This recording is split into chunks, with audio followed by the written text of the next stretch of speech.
Hello, buenas noches, ¿cómo están? Bienvenidos a Beyond Baroque. Welcome to Beyond Baroque Literary Arts Center. Yeah. Yes. Welcome to the Wanda Coleman Theater.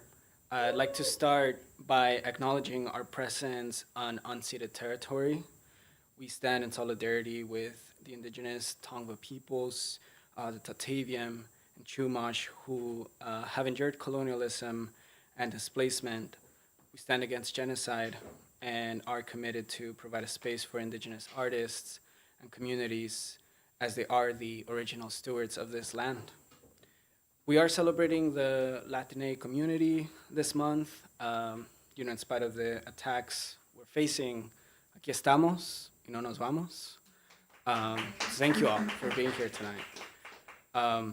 Beyond Baroque is a place dedicated to the possibilities of language, founded in 1968 by George Sturdy Smith. It began as an experimental literary arts magazine and evolved into the interdisciplinary art space it is today. This building first served as Venice City Hall, but since the late 70s, it has been a space for artists and writers. You can learn more about Los Angeles' oldest literary arts organization that is now 57 years old through our website.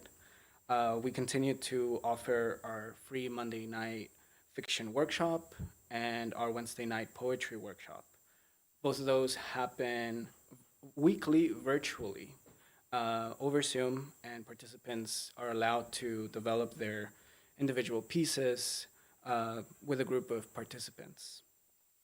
Coming up, we have an amazing lineup of events. Next week, we are hosting a group of authors in the USC PhD Creative Writing Program, paired with authors of the LA community and beyond, that we like to title the Golden Mean.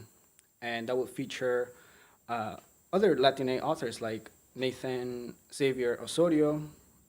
We also have Douglas Manuel, Eduardo Martinez Leiva.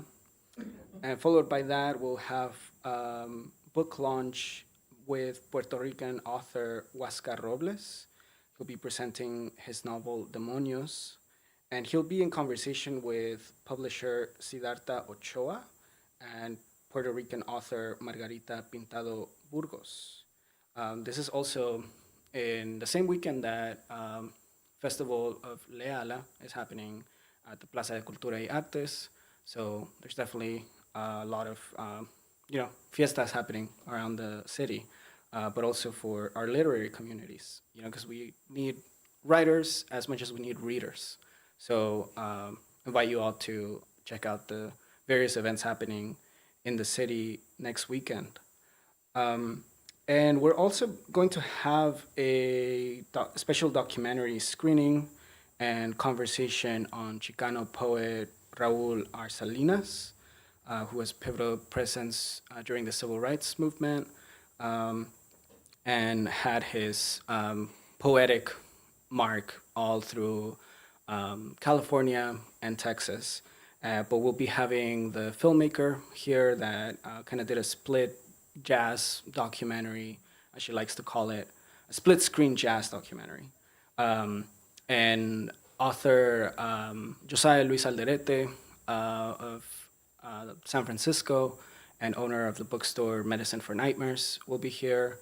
He'll be in conversation with the filmmaker along with Luis J. Rodriguez, Tia Chucha's founder, and new generation of poets who are writing on abolition and keeping the Chicanx spirit alive. So that'll be happening on October 4th. So please come back to that. And we're also having a workshop in partnership with the International Writing Program at the Iowa Writers Workshop. Manuel Becerra is leading that workshop. He's a writer from Mexico City, and you can find more info about that on our website. The workshop is called Please Cross the Line, and the workshop is online, and there's multiple sessions from October 14 to November 18. So please, you could, if you are interested, if you are a poet, especially bilingual poet, this is probably for you. So you can find more about that in our website and sign up to our newsletter. And thanks to your support, we have been here for 57 years. We plan to be here for another century. And we stand strong and take pride in hosting poets and artists from all over the world to connect with readers. So if you'd like to continue supporting us, you can become a member. Membership starts at $75, but it grants you access to, free access to most of our events. And for the entire year, it gives you perks to discounted merch from the bookstore and other perks. So lastly, I'd like to thank the Beyond Baroque team.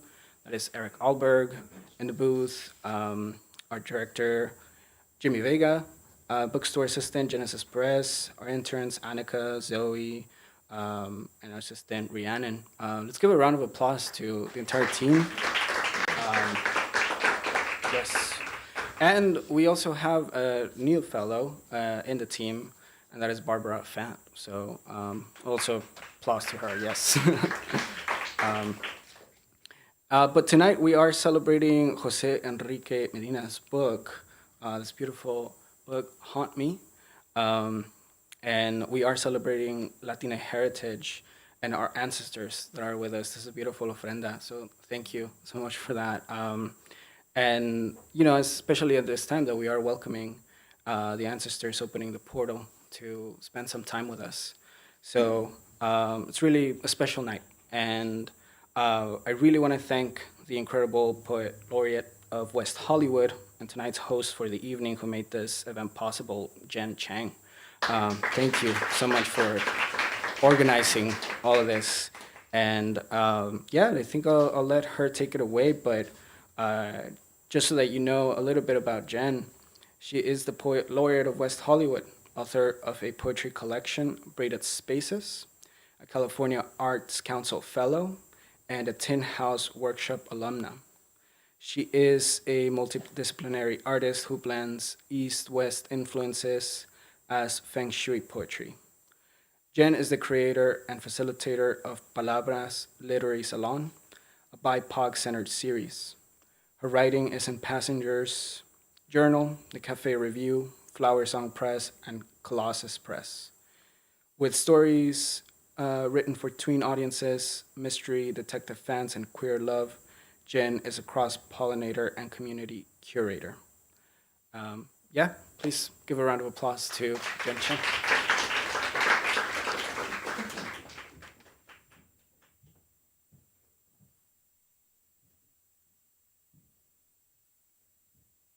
Thank you, everyone, for being here tonight and helping us celebrate.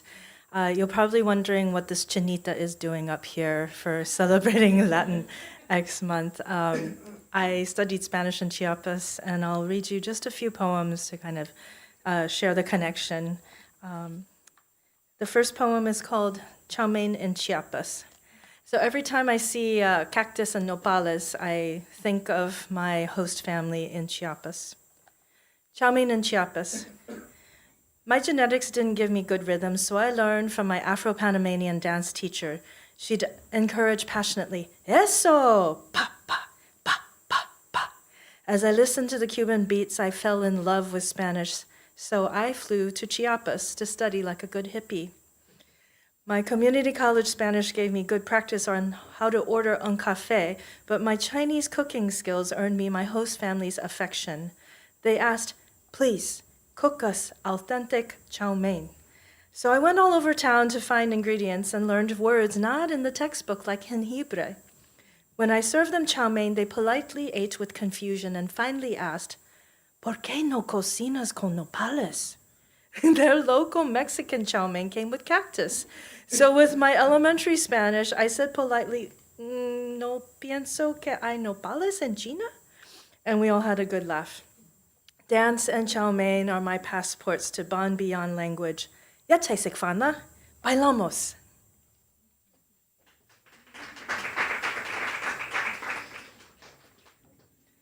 I won't take too much time to read my own poetry. This was a piece I wrote as a typewriter poet for a Latina who was heartbroken that she could not live in her neighborhood.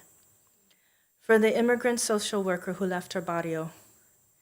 We dance and grow as daffodils in streets not meant for us, estranged, where knives and guns pierced every day, survival stemmed from strength and will.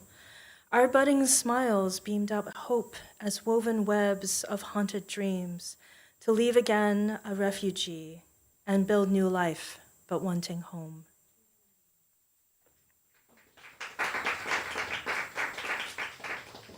It is my pleasure to introduce our first feature poet. Cynthia Alessandro Briano is the daughter of Mexican immigrants and grew up in Southeast LA. She is the founder of Love on Demand Global and director of Rap Saloon reading series First Fridays. She is a college counselor and teaches English literature, creative writing, and African American arts and literature. Welcome, Cynthia.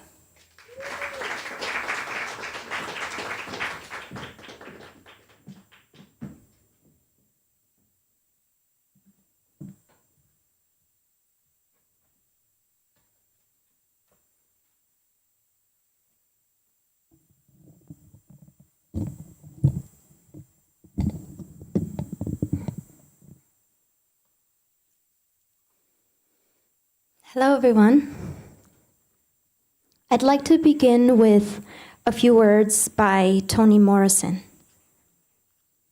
When Jen and I talked earlier about the things that we might discuss or things that we might share, we also discussed what other kinds of ancestors and inheritance might be, things like our literary ancestors. And so I'd like to acknowledge Toni Morrison and begin with these words.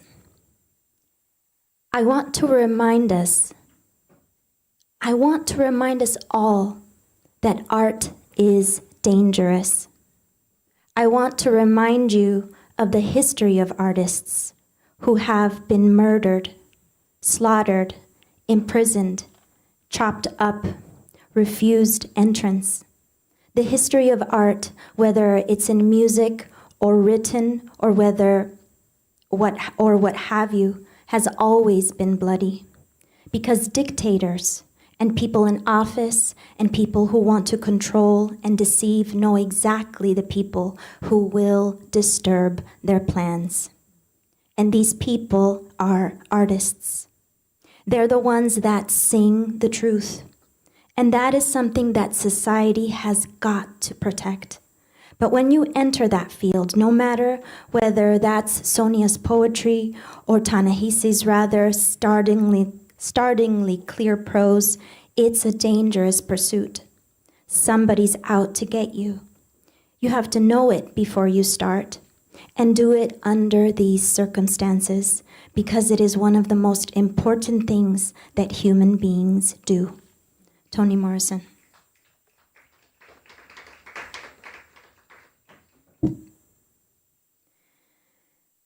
Oh, you persistent, beautiful earth. 1. You better be fruitful.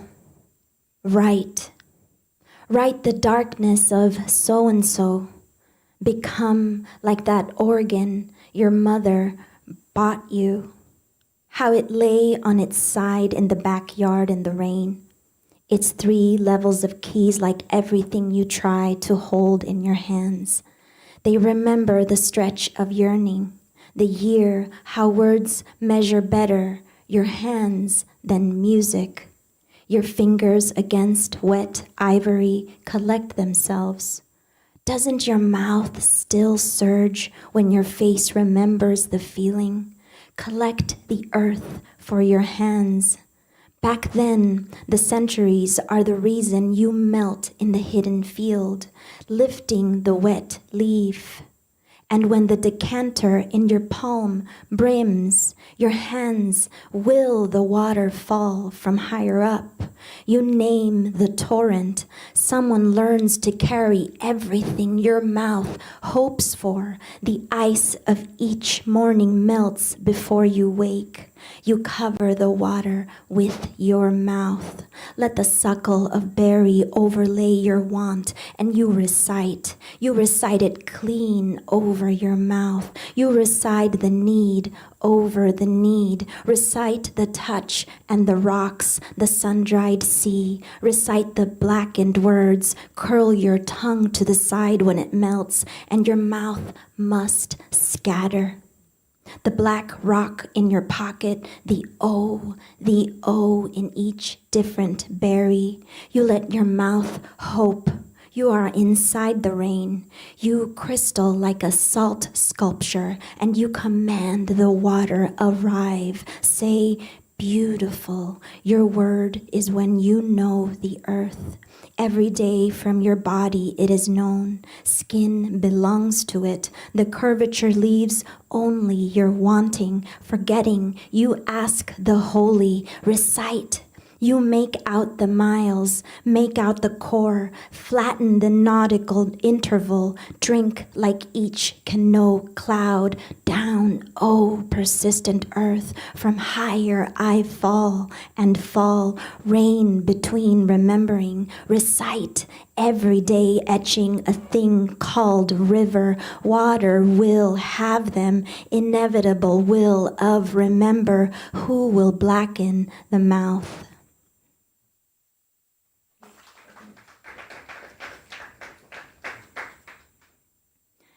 I began this piece about recitation, the act of recitation, the act of speaking aloud, because for many years, but intensely in the last 5 years or so, I have been collecting my family's histories in a more formal way. That is to say, instead of listening intently, I have been doing my best to find written form for them and to document them.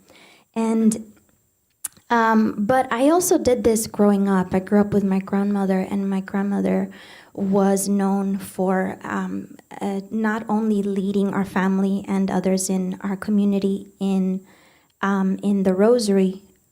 She was also known for reciting the litany in a very beautiful way. And so she taught me this, but she could only everything she taught me, historical poems that she remembered, stories, she could only recite them word for word from beginning to end. So if I didn't catch it, I had to wait until the next time she recited this 15-minute long historical poem. So I didn't learn the litany by heart, but I did write my own. And in one of Jen's Las Palabras readings,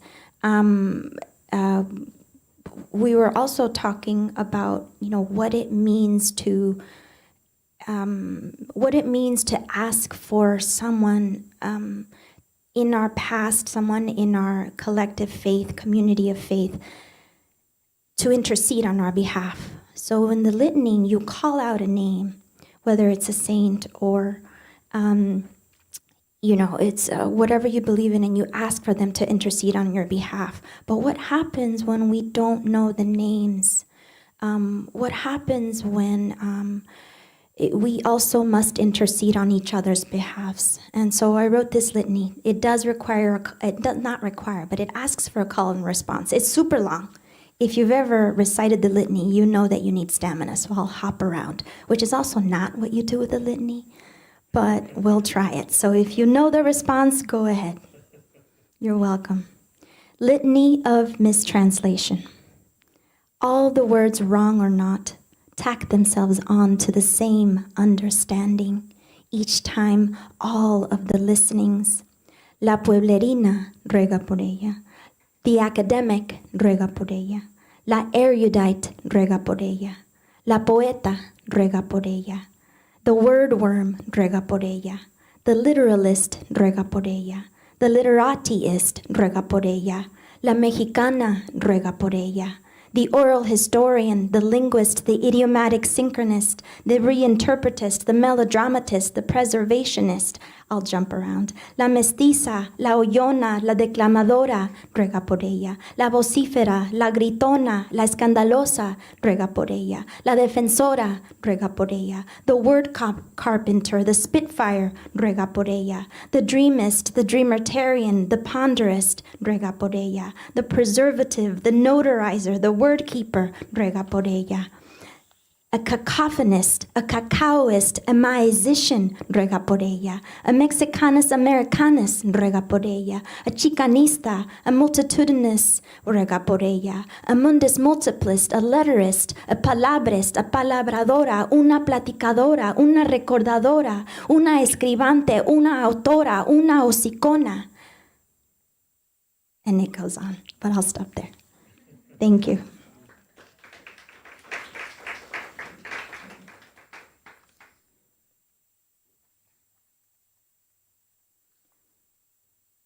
One of the things that I've been meditating on is this act that I attempted to do, this action of recovering or documenting our family history. And what I came up against really fast was this idea of history as documentation. And what that means in a history, a family and cultural history that is interrupted by the legacy of colonialism, that is interrupted by the legacy of colonialism and its very direct impact on education, literacy, documentation. And I say, came up against it, but at the same time that I came up against this, I also very clearly learned to elevate what we do inherit, and this is the story, and this is the power of our oral tradition. What then do I remember up against the written? What then do I remember up against the written first memory of Nabokov, who holds the imported English soap against the light for us like amber? Against the biography of Benjamin Franklin, whose uncle put notes into his hand, how he learns that his family lived in the same village, Ecton, in North Hampshire, for 300 years, and from the registers can document and declare that he is the youngest son of the youngest son for 5 generations. Or from those who know which book to reference when they trace their line in their family Bible. What is a family Bible? With each successive generation recording the family's history in their own hand.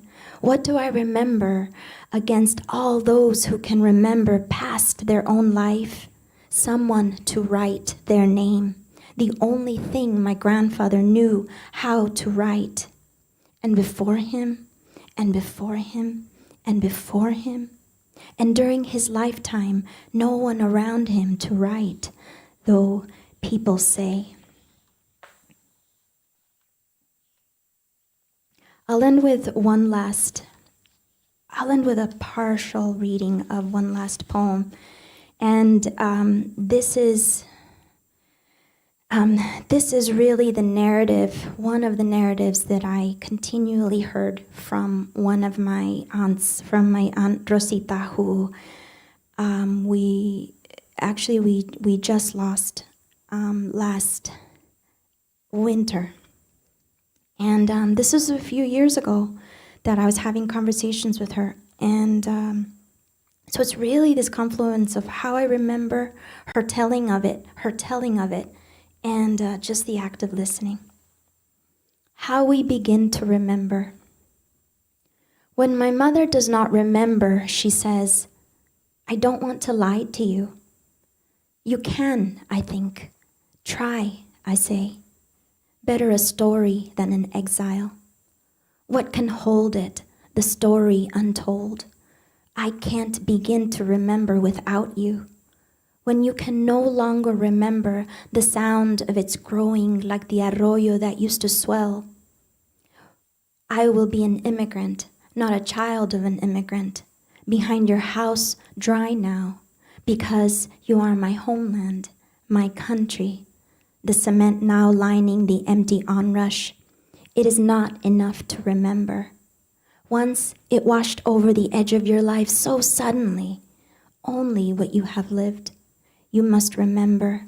El padre sonando las campanas a las 4 de la mañana, gritando what they have lived. You must remember it. Levántense que su pueblo se está hundiendo. Because it is where you begin. How can someone whose home was always this country know what it feels like to lose your way home, to lose your way back? Forgetting is like that. Your story untold, like the obsidian rock I kick and pick up. You must drink the memory until it becomes you. And I'll end there. Thank you so much.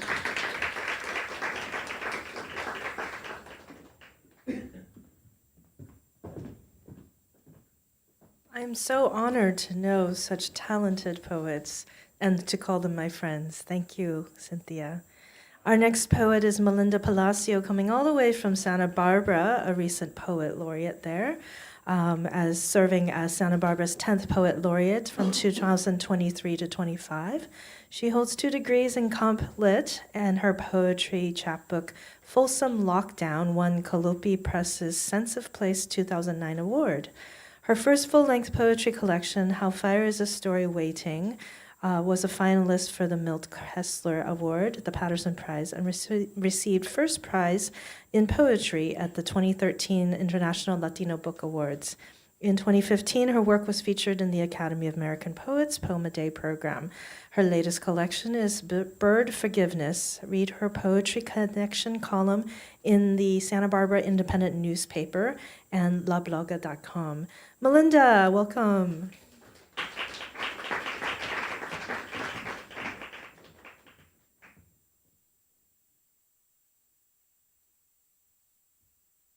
Thank you. I realized that our theme is haunting, and in my first book, How Fire is a Story Waiting, I have written about my very first haunting. How else? Her stories were ancient ones. How could they be part of the real world? What kind of neighbors turn into harpies, gossip on rooftops, their bird wings betraying human faces? What kind of girl gives birth to a disappearing pig, only to have the agonizing event occur again and again? What kind of mind can move boulders? Oh, that's how the pyramids at Tenochtitlan were built, my grandmother said. How else? I didn't believe her stories because I could lie too, tell a fiction to get out of trouble, write a poem to see her smile. Who wrote this? She'd ask, knowing the childish scrawl didn't belong to the ghost who touched my pregnant mother's feet.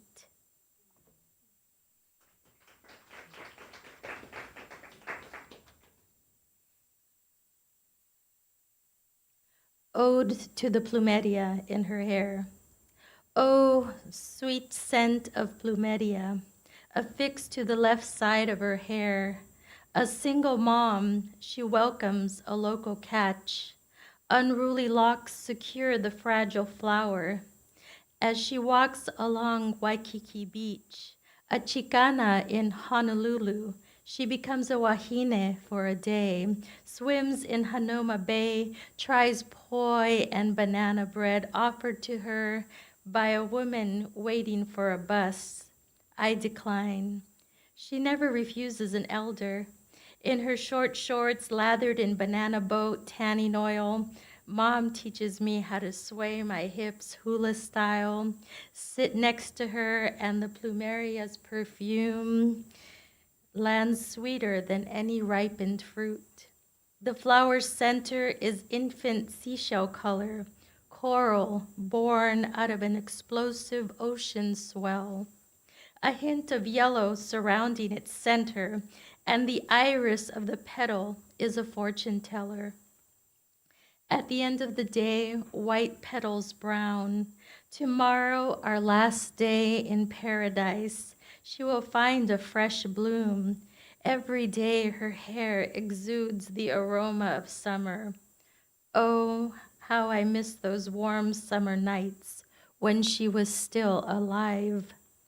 A grown plumeria cutting from a friend's tree sways in my backyard, a reminder of Mom, our summers together, and her unwavering love for me. Thank you.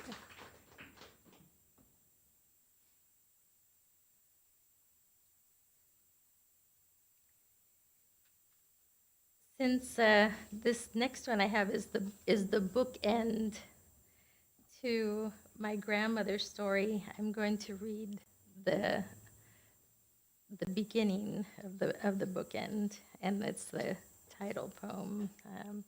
How Fire is a Story Waiting. My grandmother caught the flame in her thick hands, curled fingers made nimble by kaleidoscope embers.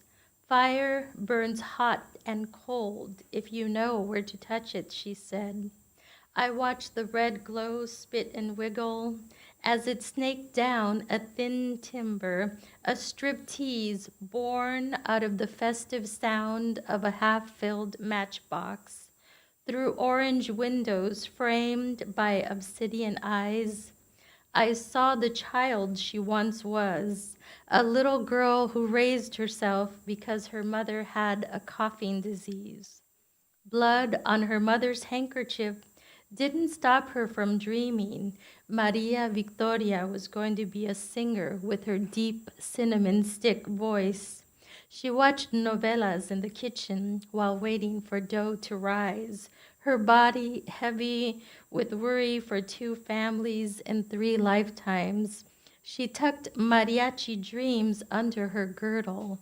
Lullabies escaped on mornings warmed by her song falling into gas burners turned on high. The flame on the stove was never the same. It had a bad hangover. Didn't remember the many matches lit when its starter broke down. My grandmother rolled paper into a funnel, stole fire from the pilot to light the stubborn burner on the right. Crimson burned blue on white paper, its folded edges curled black like lace ruffle on a skirt. The finicky flame can't comment on its magic. The thousands of tortillas and pancakes cooked over the years, how I burnt myself roasting a hot dog campfire style, how a melted pencil smudged under my sister's eyelid makes her beautiful. My grandmother noticed the time, almost noon. She needed to make 3 dozen tortillas to feed her family of 13. The show over, she blew the match into a swirl of gray squiggles, snuffed it before it had a chance to burn hot on her finger. Funny how fire is a story waiting. Thank you. So this next poem concludes the story of my grandmother, or at least I wrote it when I took care of her during the last month of her life. What the birds know. The birds know not to complain about the sad state of their cage, neglected waste and green water, My grandmother lies paralyzed in her bed. I knock on her door, tell her that one of her birds is losing its crown of feathers. They always fight, she says. Her half-closed eyelids indicate she is tired. Tired of talking about her caged birds, tired of her distasteful life. She murmurs, "Even the water tastes wrong. If only I could eat chile verde. Why aren't you bringing me dinner? ¿Dónde está la comida?" Her birds must think the same thing. ¿Dónde está la comida? Why does the water taste wrong? This place depresses me. When can I go? I roll up the cage's rotten stench, scrub away fluorescent algae, fill plastic holders with seed, but her birds remain angry. The blue parakeet continues to give her green companion a haircut. She pecks and pecks at his balding head. The two live like an old married couple, waiting for calloused hands to feed them, a grandma to whistle and talk to them. Who wouldn't go mad cooped up in a cage? When my grandmother's spirit, a wavy mist, leaves her mouth like a genie escaping an open bottle, I say goodbye. Open all the doors and windows in the house, tiptoe to her bird cage, let them all fly free. Thank you. For the bird lovers in the room, I do have to let you know that I took some poetic license, that my Uncle Raymond still has my grandmother's birds. And I'm going to end with a current haunting for many of us. Friday morning before work in Carpinteria, California. The ICE agent wakes up every morning hating himself. He has a secret, not one he takes to his grave, but one he lives with. There is something or more than one thing he hates most. When a mother calls out for her daughter, saying, "My daughter, I cannot leave my daughter." For a split second, he remembers how his mother smelled of cumin, lavender, and cilantro, her garden herbs. He remembers the pain he cannot forgive, how his own mother chose his baby sister over him. He wants all women to grovel like her. Immune to the cry in her throat, the scratchy sound that should make any sentient being shiver. He ignores her choking tears, her broken words. "Where are you taking me? My daughter is a baby. I have to tell someone where you are taking me. She needs her mother." The ICE agent wonders if his own mother felt as concerned about himself as he shoves her into an unmarked van, looks away from her confused face. Thank you.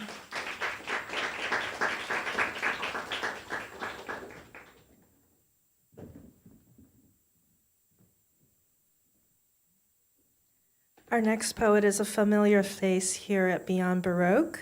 Luivette Resto is an award-winning poet, a mother of 3 revolutionary humans, and a middle school English teacher. She was born in Aguas Buenas, Puerto Rico, and proudly raised in the Bronx, New York. She is a Canto Mundo and Macondo Fellow. Her books of poetry include Unfinished Portrait, Ascension, both published by Tia Chucha Press, as well as Living on Islands Not Found on Maps with Flower Song Press. Resto is the associate editor of Tia Chucha Press, and she serves on the boards of Women Who Submit and Beyond Baroque. She lives in San Gabriel Valley in Los Angeles. Let's welcome Luivette.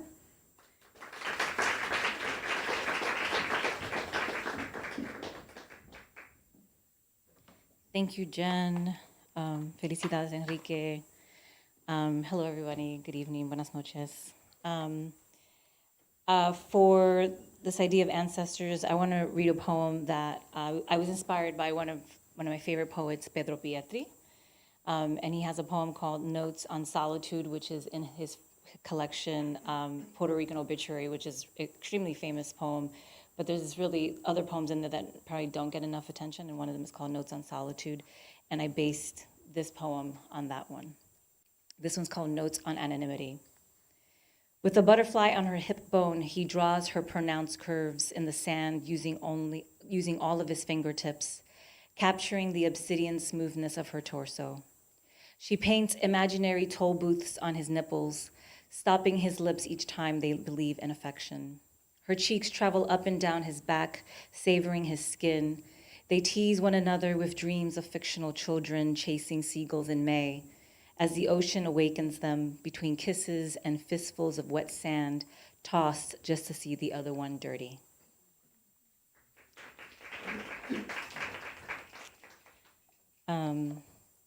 This one is dedicated to my biological grandmother, who I only met, I want to say, once. This was called The Legendary Legs of the Rodriguez Women. Unequivocal with his observation, a New Orleans accent, and a smile, the stranger comments, "Nice stems," quickly passing by my shoulder, creating a small breezy respite from the stale heat. My cheeks responded in gratitude with thoughts of my mother and the legendary legs of the Rodriguez women, mythical like Ithaca and Helen. The genetic heirlooms from a grandmother I never knew, as 1970s pictures framed in sunflower yellow document my mother standing on beauty pageant stages in stilettos with an audience of wishful suitors and envious women. Instinctive like writing names on wet sand, I touch the brown flesh and muscles below my knees. Wonder if Carmelita ever thinks of my mom or me when she inspects the variant blues of veins, slips on silk stockings, dances to Tito Puente, wades in the water we all call home.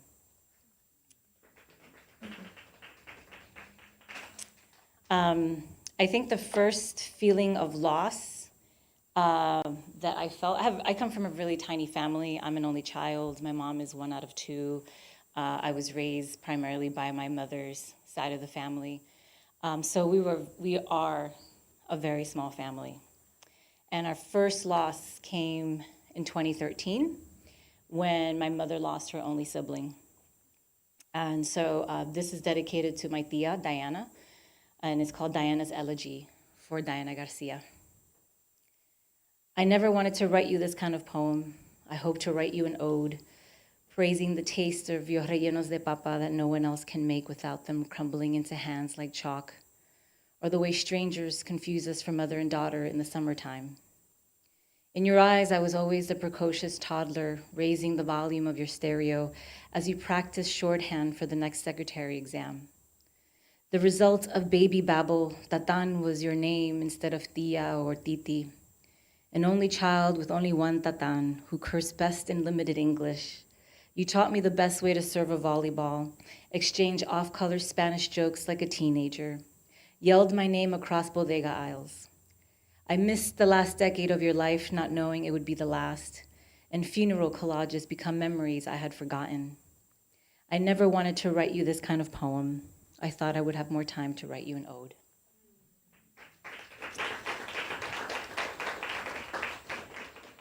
All right, I'm gonna try to get through this one. So we experienced loss again in my family three weeks ago. I lost my grandpa. So when I was reading about today's reading, and I was like, oh, fuck, it's about ancestors and hauntings. So I leave tomorrow for his services. So this is dedicated to my grandfather, Pedro Garcia Lozada. It's called Los Domingos Era para Nosotros. Sundays was the only day the bodega wasn't open. The only day when Army vets would have to spend time with their women and complain about them again on Monday. The only day the neighborhood kids couldn't perfect their joystick maneuvers, wondering about the true identity of high score ANT. The only day when grocery bills weren't written in a black and white cowhide composition notebook with the words fiao next to a person's name. The only day when you didn't wear construction pants and a free t-shirt from the latest beer company wanting you to carry their brand, which stood too close to the Malta India. Sunday mornings became hours as we get ready for the 9 a.m. Spanish-only mass, the only time I ever heard you sing. I would stand in front of the row of your colognes, Brut, Stetson, Jovan Musk, English leather, the classics. Which one would go with your neatly pressed brown polyester pants, cream-colored guayabera and leather shoes, polished first thing in the morning before you had your cafecito? Black, no sugar, no milk, just how I take mine today. Sunday mornings where you complimented how pretty I looked in my patent leather shoes, pink puffy dress that secretly itched every time I sat on the pew, and the nurse white leggings I struggled to keep clean. Sunday mornings where you would give me a quarter from your pocket so when they passed the basket, I wasn't left out. I remember the smell of the colognes, the cafe brewing as you moved the shoe brush back and forth on your shoes, the bass of your voice as you sang songs no one knew you knew, the jingle of coins in your pockets, the way you looked down on me and told me, que linda.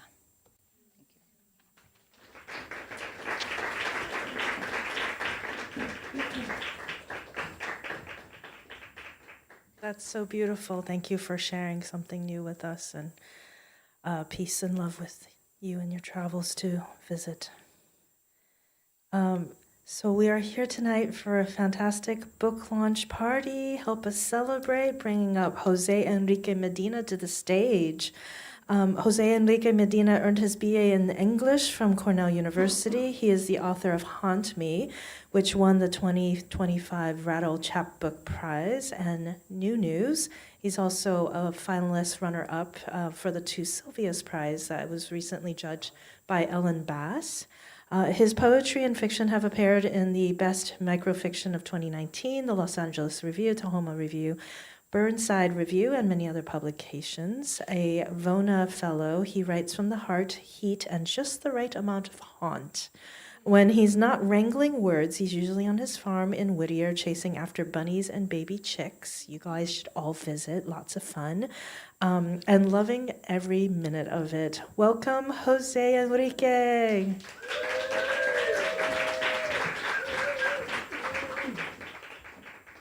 So nervous.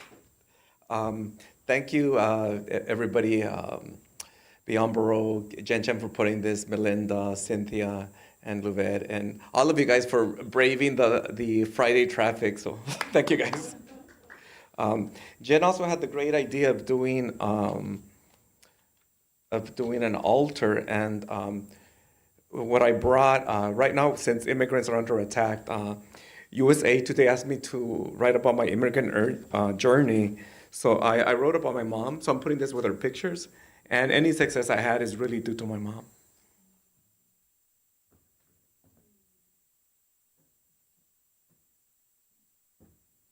And all the sacrifices she did. I'm going to read from my book, but as you get older, your eyes get messed up, so I printed like super large copies. So, and haunting usually doesn't start when they die. Sometimes they haunt you when you're alive. So this is how Mexicans torture their children. Niños de la tierra. I grew up believing there were children under the earth. When it rains, they come out, abuela said, wrapped tight in the exoskeleton of her rebozo. One sting, and you're dead. After a storm, my little brothers and I guarded the windows with plastic swords, watching mud shine in moonlight. They're bald like newborns, abuela whispered with her mothball breath. They cry like a child. We listened between wind's pauses for their wail. If we broke a plate, she frowned, her face wrinkled like caterpillar skin. They have 6 legs and little baby fingers at the end of each leg. They kidnap bad kids. We hid, curled in blankets like cocoons. Her face veiled in spidery lace, she slammed her hand against the front door. We huddled together. Don't go outside. The children of the earth will get you. What are they? We asked. They're Satan's children. Part baby, part tiger. One day, I flipped her the middle finger. I'm going to grab that little finger and twist it and give it to the earth babies, she snarled. They'll drag you to hell. When Abuela died, we found a dead cockroach and pretended it was her. We buried her in the garden. Then we sprinkled holy water, sealing the grave and trapping her underground. All that summer, we ran on top of her, laughing in a garden of swollen roses.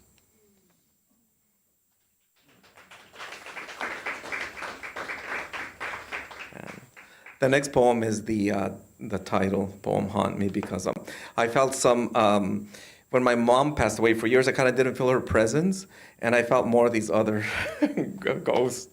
So the title is Haunt Me. Against the greenhouse he built, the soul of Tío Arturo leans, smelling vaguely of brillantina. Abuela drifts beneath cherry blooms, thumbing her rosary, whispering prayers. Mother, where are you?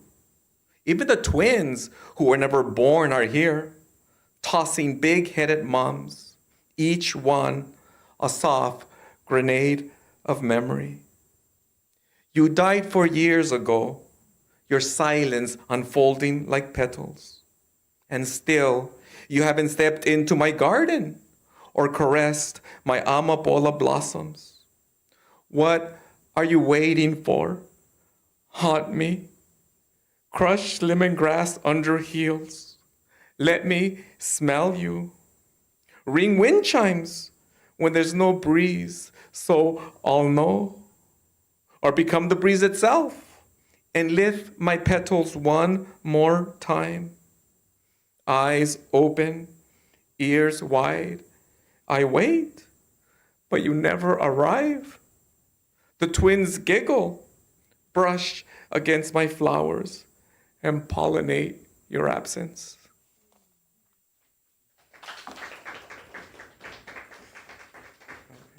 I've never read this poem out before, and so I'm going to torture you guys with my singing. The title is The Chair I Pull Out.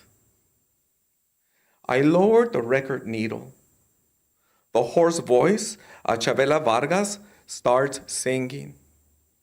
Tengo miedo de buscarte y de encontrarte. I set 5 plates on the table. 1 for me, 4 for ghosts. Lighting a candle centerpiece, I perfume the night with vanilla. El Niño de Atocha, a child saint, flickers on the glass, scorched as if touched by fire. The song scrapes its knuckles. Paloma negra, eres la reja de un penar. Beside Abuela's plate, I fold the handkerchief she used to press against the corduroy of wrinkled lips. On Tencha's napkin, I pinch a mandarin, release her favorite sting of citrus. In Arturo's glass, I pour clamato, good for la cruda, he used to say. The record rips off the last bandage. Y arrancarme ya los clavos de mi pena. Mother is too much to fit in any one thing. Too much hug, too much voice, too much absence. So I leave her placemat bare and pull out her chair. Once they're all here, I'll cross myself and say, now we can eat.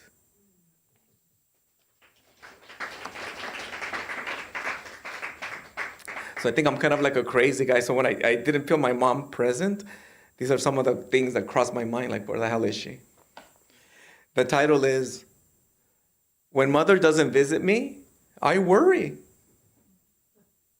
What if my mom isn't where they buried her? What if somebody stole her cadaver and right now is holding up a liquor store with her jawbone? Hand over the cash or I'll whack you to hell. What if they're dismantling her skeleton and selling the bones as used car parts at a junkyard? What if she's being held hostage in a golden cage and force-fed only Malin triangles? What if she eloped, driving to Las Vegas in a convertible, death riding shotgun, death who'd make a terrible stepdad? What if she hit her head, lost her key to heaven, and is wandering the Mojave Desert, unable to find her way home? And this is the last poem I'll read. And sometimes I wonder, like, what if before we were born, what if we chose our mother? So I wrote this poem. The title is Even Without a Body. I curl around you, a tadpole of caresses, a touch becoming thought. You're not only light, you're a column of warmth, the hush where language begins. We drift in yesterday, no dawn, no dusk, only the breath before time. A tide of clocks lifts us like a wave and washes us into now. I reach toward the future of your face and say, I choose you to be my mother. You open, a murmur blooming, a lake that says yes, a gate made of radiance. I'm a moth flame, folding into your soft shimmer. And for a moment, they can't tell us apart.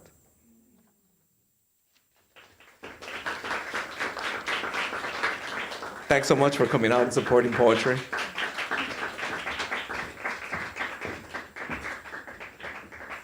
So we'll bring all four of our Latine poets up for some Q&A. So come on up and grab a chair.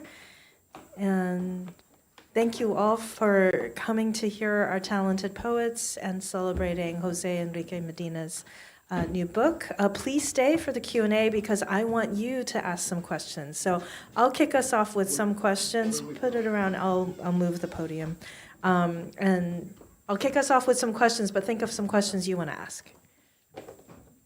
Please hold for 30 seconds while we adjust everything. Yeah. Cool. Yeah. Can you hear us without the mic? Do we need to be on the mic? Yes. Yeah. Yeah. You want a chair for yourself? There's another mic right there, so two mics that pass. Oh, there's another mic.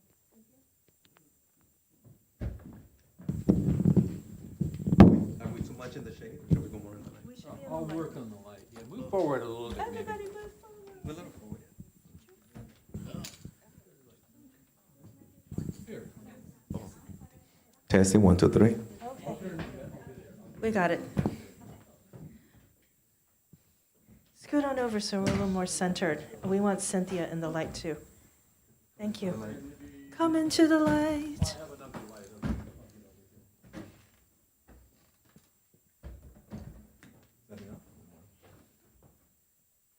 Get cozy. Yeah? Are we in?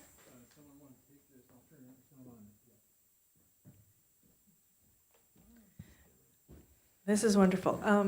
quick questions. We're just going to do some rapid fire to get a through line. Cynthia brought up some literary ancestors like Toni Morrison, Luivette, and Melinda and José Enrique. Think of which literary ancestors do you want to be haunted with?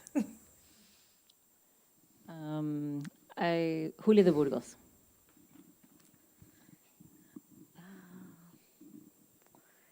Let's see.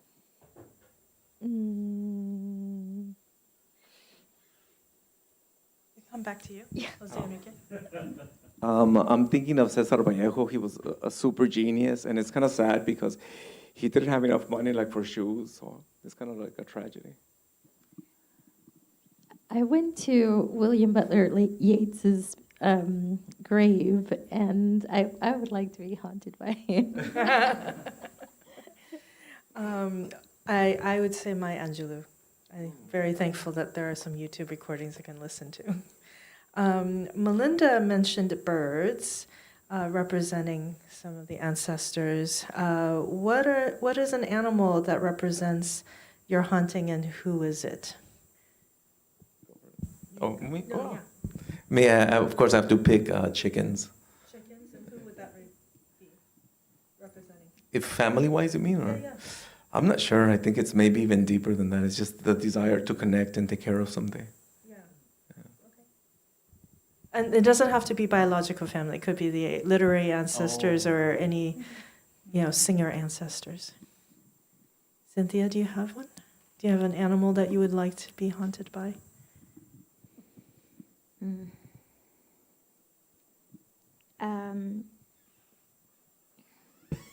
I think something that you could,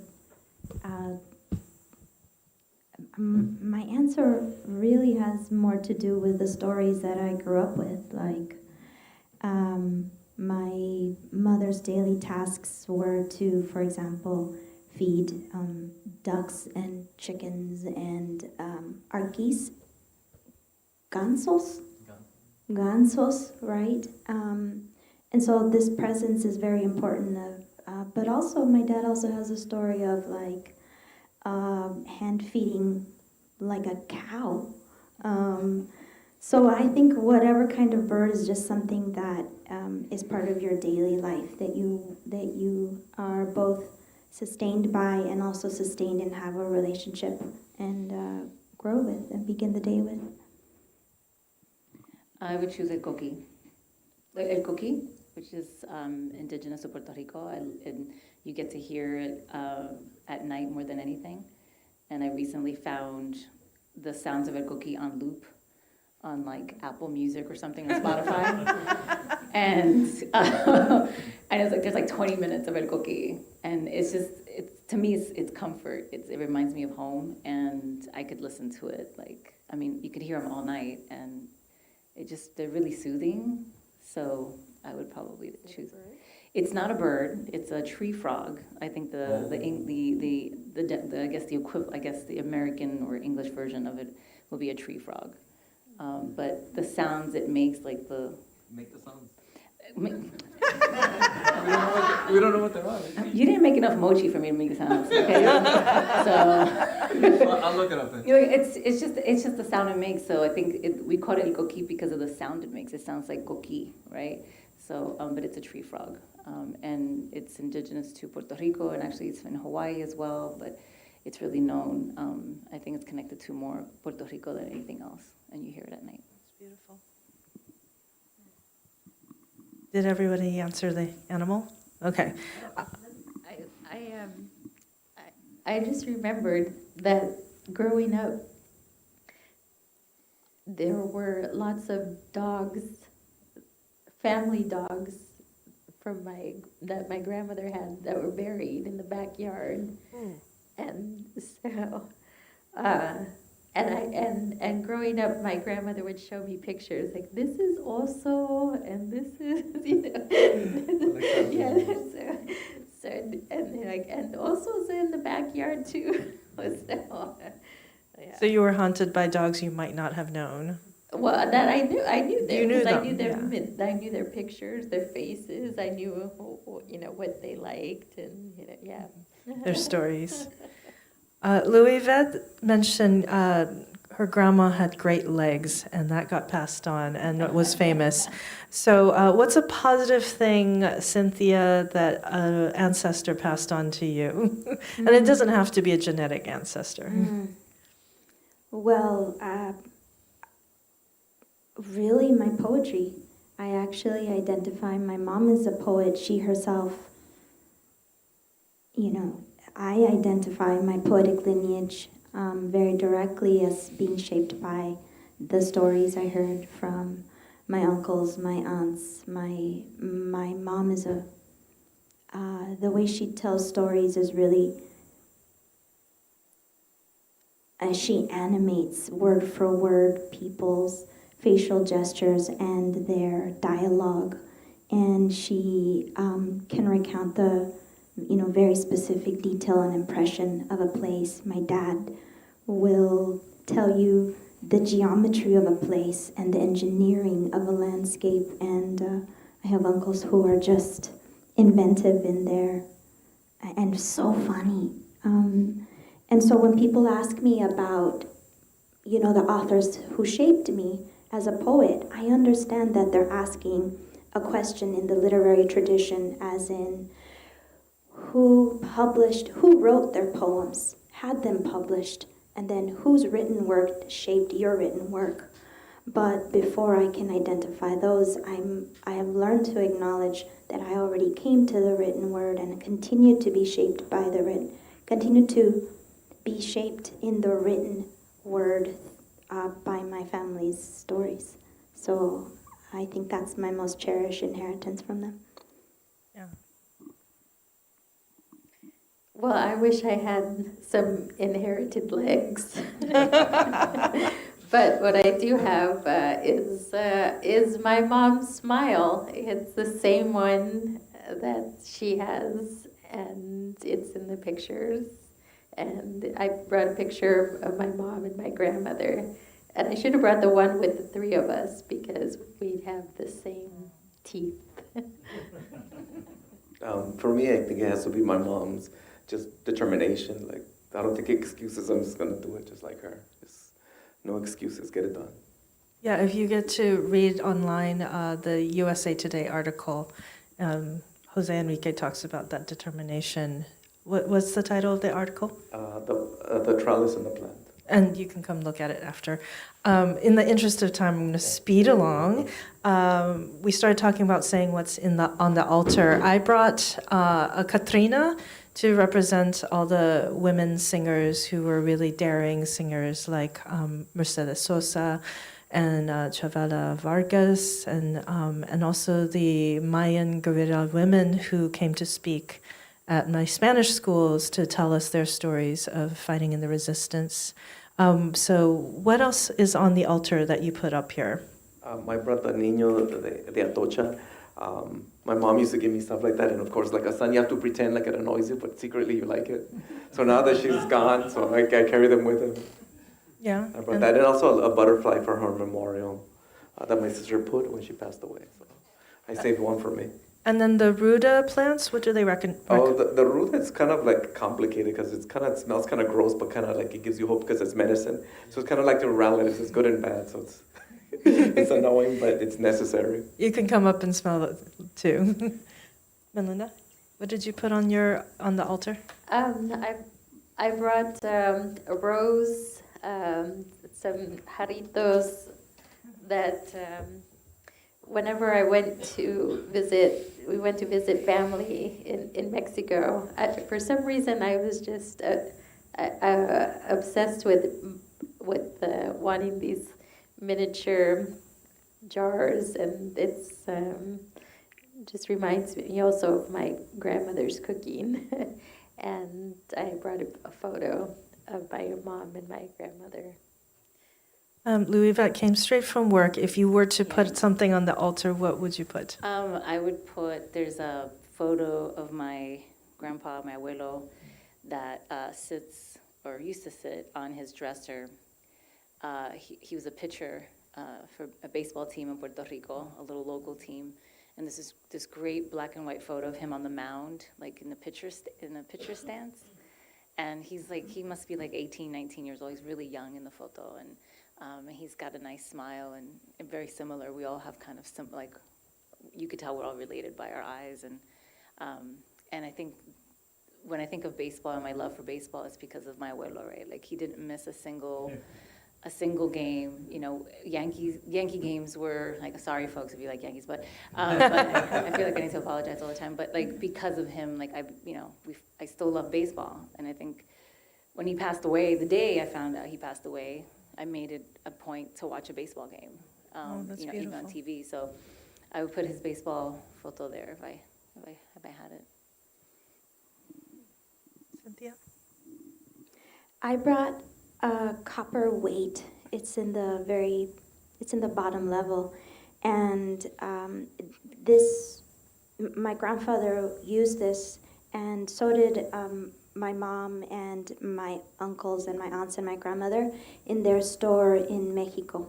My family had what is, a general store, and they would place this weight on the scales when they would measure out maíz, frijoles, arroz, azúcar.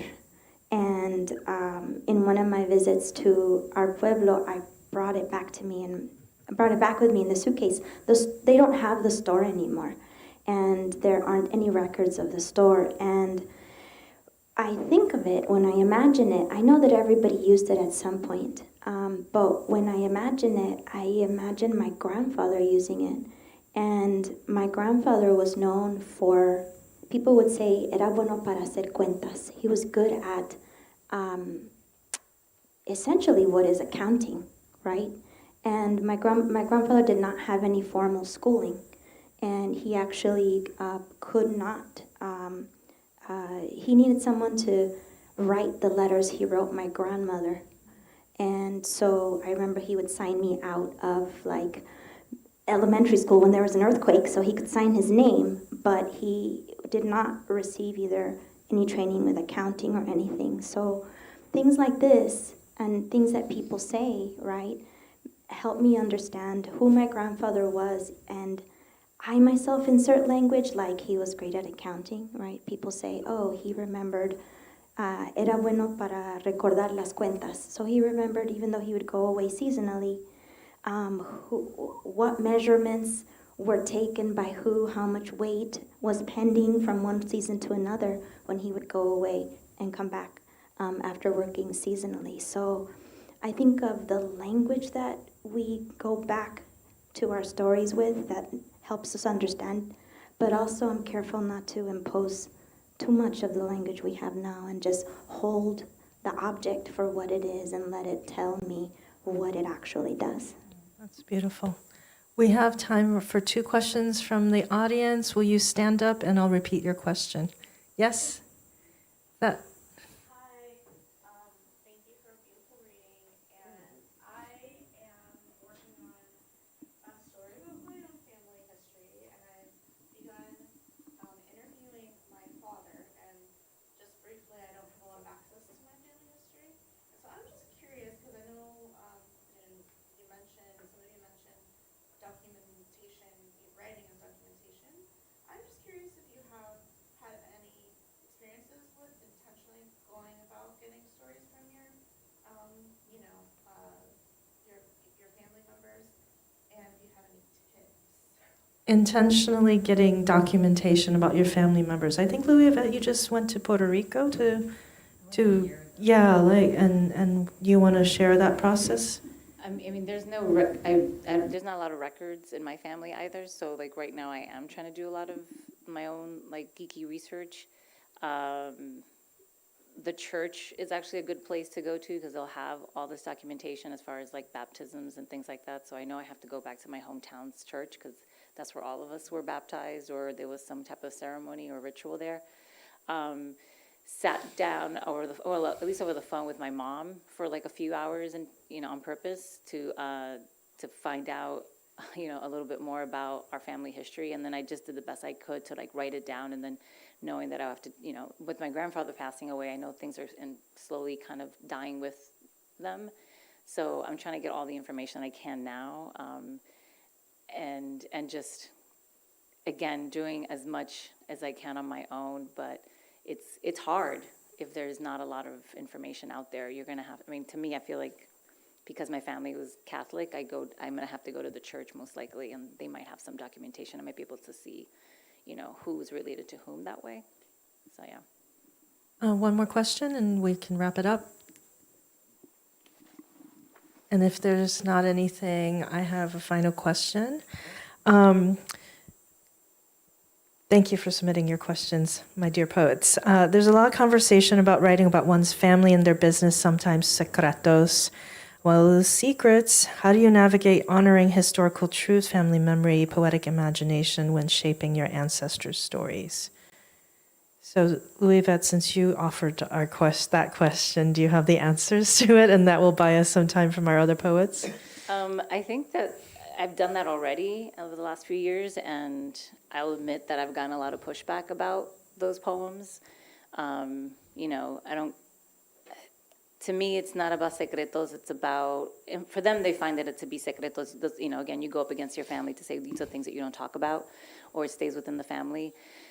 But I do think that sometimes we need to actually have those conversations and name the things, whether they're good or bad. And so, and I think you have to also, or at least for me, I always have to ask myself, I can write this poem, but I don't necessarily have to share this poem, right? And I don't have to necessarily put that out there for submissions or stuff like that, or put it out there in a space like this.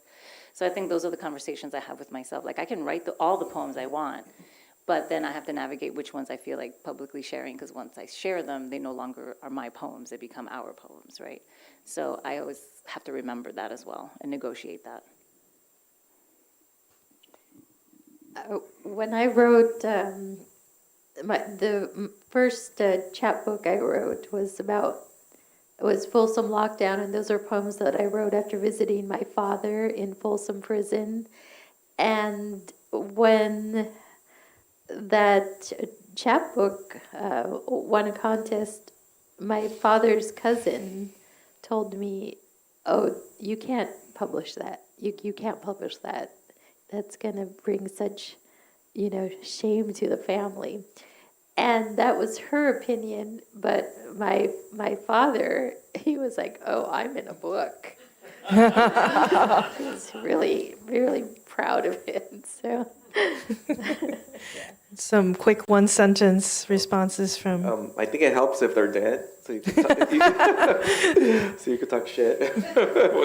Once they're dead. The other thing I do too is you could take the secret and also put it in like a fictional scenario. It's still truth, but you kind of change it that way. So Yeah, that's the liberty of fiction. Cynthia? I ask myself this question, right? What can poetry do when we go back and grapple with difficult truths? Sometimes they're personal, family truths, and sometimes they're inherited cultural truths, right? If they're a collective trauma, if they're collective violence, can poetry hold history accountable? And some people, might say, well, what can a poem do? I think a poem can. I think language and poetry can. I think we have many examples where through the portal of poetry, we can intercede and see what we know has always been there but has not been spoken. And it's up to us, right, through our poetic language to say it directly or indirectly or through metaphor. But it's within that, within that grappling which poetry does best, right? We hear the words, but we also expand the spaces in all the dimensions around the words. We may receive the document, but we also know what was not there. And so we get to ask those questions in a poetic manner. And that, I think, helps with both the holding ourselves as we look at it, holding ourselves accountable, and to grapple with what actually happened. And hopefully in that, there might also be some healing. There isn't always, but there might be the opportunity for it. Thank you. So we're going to invite you to please visit the altar, come up to speak with poets one-on-one, buy their books. The bookstore is right next door. Enjoy the mochi that José Enrique made.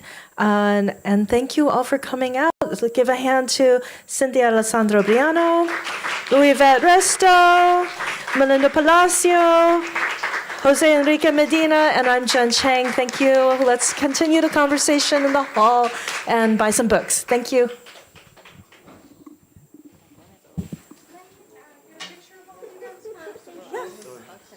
Let's get rid of the mic.